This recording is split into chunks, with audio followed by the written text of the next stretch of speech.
So then Hogan mentioned that he receives a phone call from Triple H, and Triple H asks him, would you care? Would you like to come back to WWE? He was like, yeah. So then he plugged him in on the phone with Vince McMahon. Vince McMahon gave him the rundown on what the plan is, the ultimate plan, and the plan was for him to get back in the ring and to work with The Rock. So, the funny thing about that is Hogan was telling his story about like back then, and I'm sure you could agree with this. Back then, when you shot a promo, you was able to. It was an art form, like you had to read the room type thing, and the promo came from here.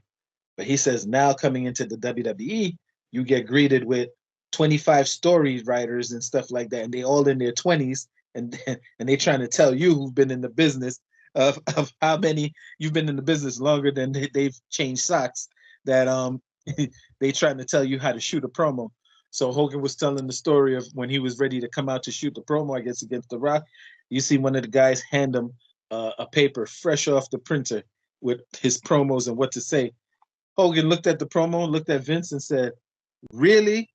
And then Vince was like, "Nah, don't worry about it." He ended up ditching the paper out and shooting the promo himself. Well, the thing I don't like about having to do a promo that somebody wrote what you're going to say, it's not coming from you. You know, when you do a promo, you got to be yourself. You know, it comes from the heart. It's just like if you're a politician and you're reading somebody else's stuff. You know, it's got to be from you. It looks believable. It sounds believable, and it is believable. You know, especially wrestling fans know especially if they're your fan, you know, they know what you do. Especially after so many matches and so many interviews, it's you talking, not somebody else. I wouldn't have done it. I wouldn't have done it. I did my promos. I was not that good at it, you know, but it came from the heart, you know, and I said things that's what I believe.